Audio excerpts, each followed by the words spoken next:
स्वागत है दोस्तों एक नई वीडियो और एक नई एक्सप्लेनेशन के साथ। आज मैं एक्सप्लेन करने वाला हूँ लूसीफर सीजन 1 के एपिसोड 1 को। ये सीरीज भी मनी हाइस्ट जैसे चुनिंदा सीरीज में से एक है और ये सीरीज भी आपको काफी पसंद आने वाला है, इसलिए वीडियो को पूरा जरूर देखें। तो बिना और टाइम वेस्ट किए सीधा चलते हैं वीडियो की ओर।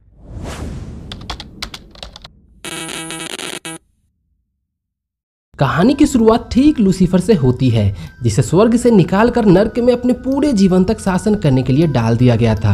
पर अभी फिलहाल लूसीफर पृथ्वी पर एक आम लोगों की तरह अपनी जिंदगी जी रहा होता है, जहां पर अमेरिका के लॉस एंजलिस शहर में उसका अपना एक नाइट क्लब होता है। लूसीफर यहाँ पर अकेला नहीं है, ये अपने साथी मेज गिन के साथ मिलकर अपने इस नाइट क्लब को चला रहा है। मेज नर्क की एक डेमन थी जिसे लूसीफर अपने साथ पृथ्वी पर लाया था। एक रात वो अपनी गाड़ी से तेज रफ्तार में कहीं जा रहा होता है, तभी पुलिस की नज़र उस पर पड़ती है और वो उसका पीछा करता है। जब लूसीफर को ये बात पता चलता है तो वो अपनी गाड़ी को रोकता है और उस पुलिस वाले से उसका पीछा करने का वजह पूछता है, जिस पर वो पुलिस वाला उसे कहता है कि तुम काफ़ी तेज गाड़ी चला रहे थे, इसलिए तुमने शहर के कानून को तोड़ा है। फिर लूसीफर उसकी आंखों में देखता है और उससे पूछता है कि क्या तुमने कभी किसी कानून को नहीं तोड़ा है, जिस पर वो पुलिस वाला अपनी सारी सच्चाई बताने लगता है। वो कहता है कि हाँ, उसने भी कई बार बिना वजह सायरन ऑन कर तेज गाड़ी चलाया है, क्योंकि कानून उसके हाथ में है। हालांकि वो पुलिस ऑफिसर ये कहना तो नहीं चाहता था, पर फिर उसे एहसास होता है कि ये उसने क्या कह दिया। फिर लूसीफर कुछ पैसे निकालकर उससे पूछता है कि क्या तुम्हें इन पैसों की जरूरत नहीं है, जिस पर वो पुलिस ऑफिसर न चाहते हुए भी उस पैसों को लेकर वहां से चला जाता है। इसके बाद लूसीफर सीधा अपने नाइट क्लब पहुंचता है, जहां पर हम उसके साथी मेज किन को देखते हैं। जैसा कि मैंने आपको पहले भी बताया था कि मेज किन नर्क की एक डेमन थी जिसे लूसीफर अपने साथ पृथ्वी पर लाया था और उसके पृथ्वी पर आने का कारण अपने सेक्स के सेटिस्फेक्शन को पूरा करना था। वो लूसीफर से कहती है कि तुम हेल के किंग हो, तुम्हें इन इंसानों की जिंदगी छोड़कर वापस हेल में लौट जाना चाहिए, क्योंकि वहां तुम्हारी जरूरत है। तभी वहां पर समय अचानक से धीमा हो जाता है, यानी कि सभी चीजें बहुत धीरे धीरे चलने लगती है। और उसी समय कहानी के एक और कैरेक्टर की एंट्री होती है, जिसका नाम होता है अमेनाडेल। दरअसल अमेनाडेल लूसीफर का भाई होता है और वो यहाँ अपने भाई को हेल में वापस लौटने का फरमान लेकर आया था। वो लूसीफर से कहता है कि तुम इंसान नहीं बल्कि एक एंजल हो और तुम्हें नहीं पता कि तुम्हारे बिना वहाँ नर्क में क्या क्या हो रहा है, इसलिए तुम्हें अब यहाँ से लौट जाना चाहिए।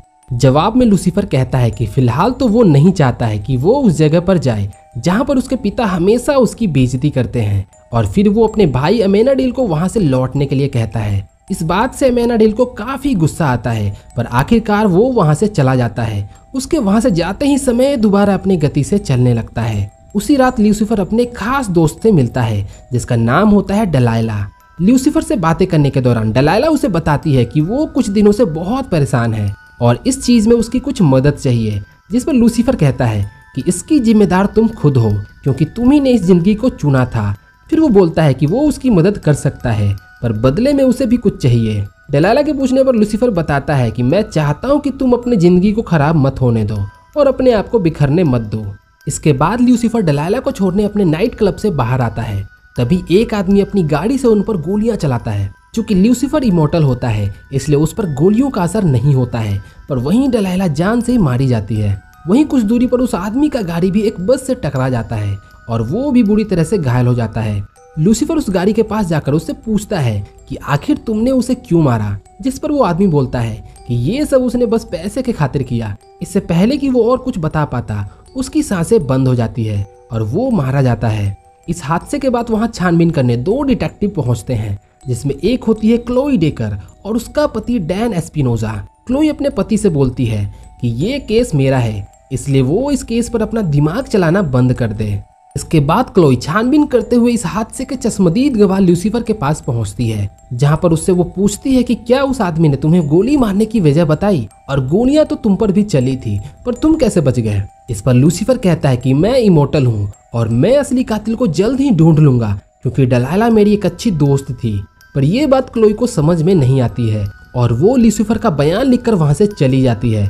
इसके बाद लूसीफर एक शादी में पहुंचता है, जहां पर इसकी मुलाकात जिमी बान से होती है, जो कि मरी हुई डलाइला का मंगेतर होता है, और दरअसल ये शादी उसी की होती है। लूसीफर उससे पूछता है कि तुमने आखिर क्यों अपनी एक्स मंगेतर डलाइला को मरवा दिया, जिस पर वो शख्स कहता है कि ये बात तुम्हें उसके लवर ट्रू वाइल से पूछना चाहिए, क्योंकि इसकी वजह से ही डलाइला ने मुझे छोड़ा था।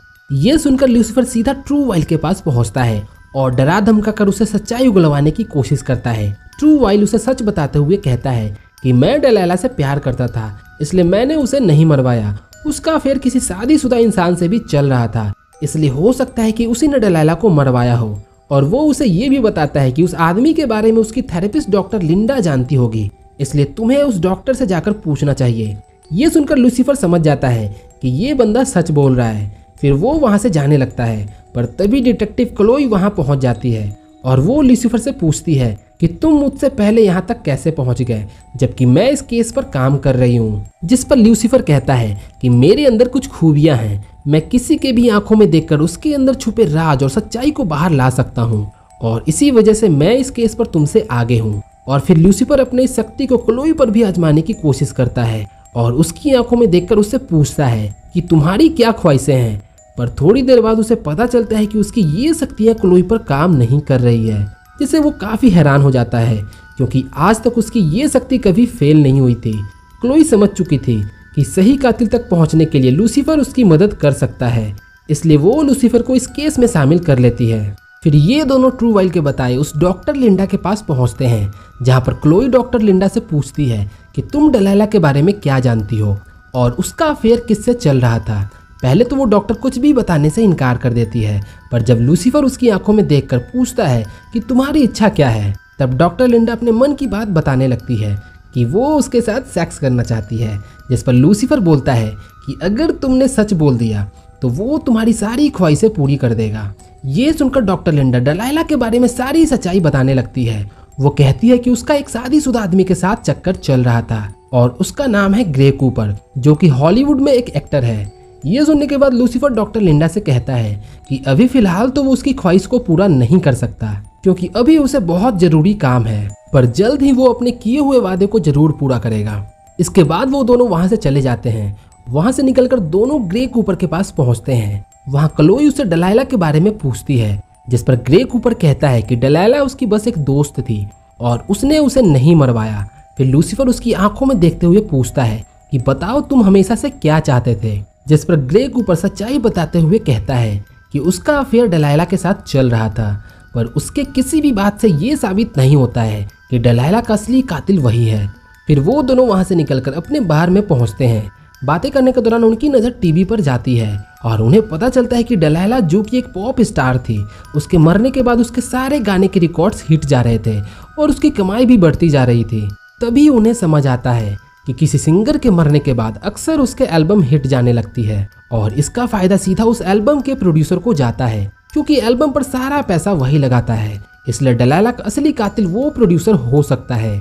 इतना समझने के बाद ये दोनों सीधा उस प्रोड्यूसर के पास पहुंचते हैं, जो कि और कोई नहीं बल्कि डेलाइला का एक्स मंगेतर जिमी बांस होता है। लूसीफर उससे कहता है कि जिस आदमी ने डेलाइला पर गोली चलाई थी, उसके पास से तुम्हारा वही कीमती घड़ी मिला था जो कि डेलाइला ने तुम्हें गिफ्ट किया था। फिर लूसीफर जिमी से डेलाइला को मारने का कारण पूछता है। जिमी के पास कोई दूसरा ऑप्शन नहीं होता है। वो कहता है कि उसे पैसे की बहुत जरूरत थी और उसी की वजह से डेलाइला एक पॉप स्टार बन पाई थी, पर उसके बावजूद भी उसने मुझे धोखा दिया, इसलिए उसने किराए के गुंडे ठीक करवा के उसे मरवा दिया। इसके लिए भी उसके पास पैसे नहीं थे, इसलिए उसने वो कीमती घड़ी गुंडों को दे दिया। ये बातें सुनकर लूसीफर को काफी गुस्सा आता है और वो जिमी की तरफ आगे बढ़ने लगता है। इससे पहले कि लूसीफर उस तक पहुंच पाता, जिमी अपने बंदूक से एक गोली चलाता है जो सीधा जाकर क्लोई को लगती है, जिससे वो वहीं गिर जाती है। फिर जिमी लूसीफर पर भी गोलियां चलाता है। चूंकि लूसीफर इमोर्टल था, इसलिए गोलियों का असर उस पर नहीं होता है। फिर लूसीफर जिमी को पकड़कर अपना असली चेहरा दिखाता है,